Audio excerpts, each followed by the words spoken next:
Hey everyone, this is Don Maguccione with more quick and accessible health and fitness tips. This is a follow-up post from my last one talking about one area where there is scientific consensus across the industry on something that you can do that would be healthy, no matter who you ask, at least if they are halfway informed. And that topic is that if you are able to take processed sugar, processed grains, processed oils out of your diet and substitute in more whole ingredients and whole foods, that would be a healthy choice for you.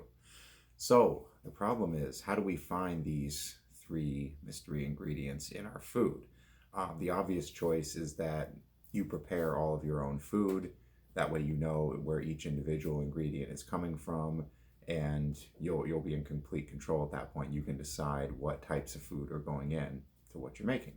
Unfortunately, that is not the reality for most of us, and these three ingredients are very commonly found in the aisles of grocery stores, in packaged food, and a lot of packaged food is a matter of convenience for us these days.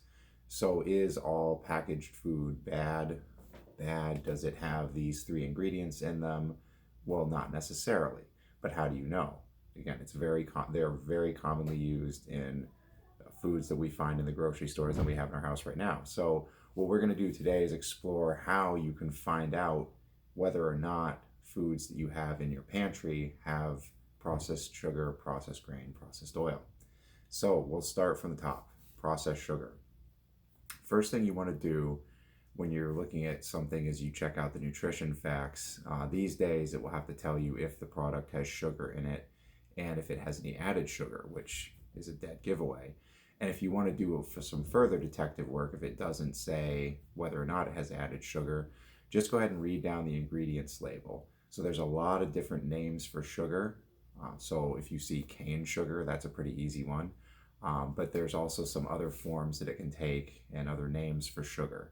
So anything that you see that is a syrup in a packaged product, brown rice syrup, corn syrup, high fructose corn syrup, that's going to be a form of sugar. Also, anything you see, any word that you see that ends with the letters OSE, that is going to be some type of sugar as well. So examples, sucrose, fructose, lactose, dextrose, maltose. There's quite a few of them. If you're not sure what something is, you can always use your friend Google, and that'll tell you whether or not something's sugar. Number two, processed grains. So commonly used grains, think about wheat, corn, oats, rice, rye, barley. Anything that's processed is going to be basically taken out of its natural form and made into some sort of a formed product, usually by way of flour. So if you see some giveaways are enriched, fortified flour, anything that is out of its natural state. And if we're talking about whole grains, even whole grain flour is processed to some degree. So if you want to talk about grains in their natural state, an ear of corn, that would be in its natural state. Whole grains that are soaked and sprouted, usually those are hard to use in manufactured and processed food, so that's a giveaway there. Oils. So if you want more information about oils, I did a post summer 2019 titled Let's Talk Nutrition about how oils are manufactured and processed and what types are the most highly processed. But basically, when you're looking at a label, if anything just lists cottonseed oil, sunflower oil, you can usually assume that it's solvent extracted, and I won't go into too much detail there. You can look at the previous post as to why you may not want to be using those type of oils. Expeller pressed is another way of processing that involves heat, and the best type of oil you can get if you're going to try to cook with it or prepare your food would be first cold pressed. That's just basically the least processed type of oil that you can get, and probably they're not in a lot of packaged foods because it doesn't really help them with binding ingredients together. Probably doesn't help with the shelf life. I'm only speculating, but that's usually why you don't see first cold pressed organic olive oil in chips, for example. Okay, so those are the quick ways you can find it. Let's run through some examples. I've just got a few items here we can do a little detective work on. Start with something easy, some canned salmon. I'm just going to go to the ingredients. Pink salmon, salt. None of the big three. Very easy. Seaweed snack. Seems like it should be pretty healthy. Organic seaweed, organic sunflower oil, organic sesame oil, sea salt. Now, the rule of thumb is usually if something doesn't tell you specifically that it's expeller pressed or cold pressed, that it's solvent extracted. I guess by nature of the term organic, probably there's not solvent extracted oil, but I don't know if I'd completely trust it if we're going to do the exercise fully. So that's a mystery. Let's see. Pretzels. Okay, so seems like an obvious one. Like, okay, there's some refined grains in here, but there's no fat. You shouldn't have sugar in pretzels, right? Let's do it. Enriched wheat flour. There's your processed grain. Tells you everything that's in the enriched wheat flour. Cane sugar in pretzels. Very strange. It's a salty snack, but you got some sugar in there. People know what they're doing when they're manufacturing these snacks. Malt syrup. There's another name for syrup, for sugar. Tapioca syrup, malt extract, and soda. So, 2 out of 3 for pretzels. Parmesan crisps, cheese snacks. Let's see. You would think this would have some nasty stuff in it, but you always want to check. Ingredients: aged Parmesan cheese. Tells you everything that's in Parmesan cheese, and there's no mysteries. Romano cheese, Asiago cheese, provolone cheese. So in each cheese, there's some combination of cultured milk, enzymes, and salt. So no processed sugar, no processed grains, no processed oils. So does this mean this is 100% healthy and you should eat it all day, every day? Well, that's the one that there's not consensus on. But it doesn't have any of those big three, so we're going to keep it pushing.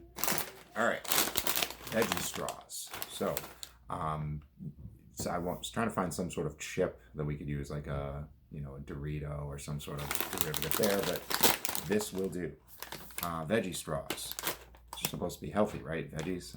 Potato starch, potato flour, expeller pressed canola oil, and or safflower oil, and or sunflower oil. So I guess take your pick, dealer's choice. Spinach powder, tomato paste, salt, cane sugar. Again, a surprise for more like a salty snack. You've got some sugar in there. Again, people know what they're doing. You'd be surprised how many of these snacks have sugar in them. Cornstarch, ding ding ding, there's the grain. Potassium chloride, turmeric for color, beetroot for color, sea salt. Okay, so veggie straws are trying to do some things a little bit differently, actually coloring with natural ingredients rather than food coloring, so give them a little bit of props there.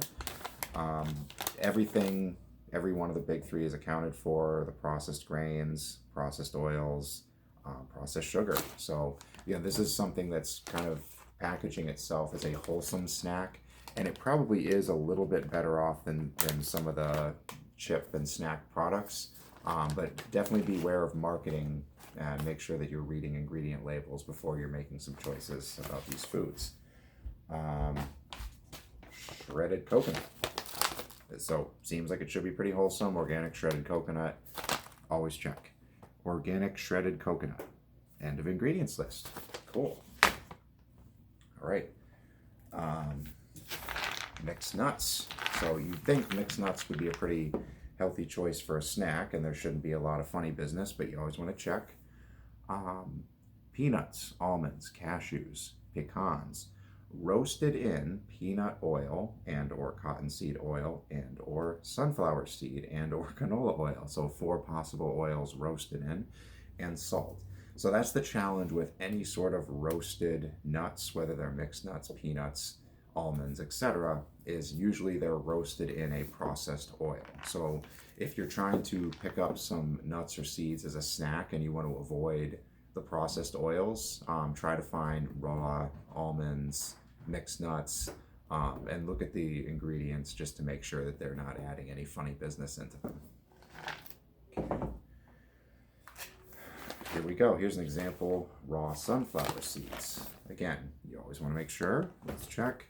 Ingredients: organic sunflower seeds. End of list. Okay. So those are just a few examples. Not pictured here is, like, let's say I have an imaginary apple in my hand. So you don't have an ingredients label on fruits and vegetables. And some fruits, most fruits, some vegetables will have some naturally occurring sugar called fructose in them. The thing about the whole ingredient versus refining the fructose and putting it into a product is the apple has some natural packaging, some dietary fiber, and some other nutrients to go along with it. And it takes you a little while to eat a fruit or a vegetable in its natural state and to process everything that's in there, as compared to if you refine it, put it in a product with some refined grains and some refined oils, and it hammers your blood sugar and your insulin response. Again, people know what they're doing when they make these products. They're designed to make you want more of them. So I hope this was helpful. Again, just if you prepare all your own foods, you know the ingredients that are going into it. If you're buying some prepackaged ingredients, it's always good to take a scan and at least know what you're getting into. If you're trying to eliminate some of these foods from your diet, those are the ways to do it. So again, like just go back and look at what I said about how to find sugar, how to find a refined processed grain, and how to find a processed oil. Hope this was helpful, and we'll see you next time. Thanks.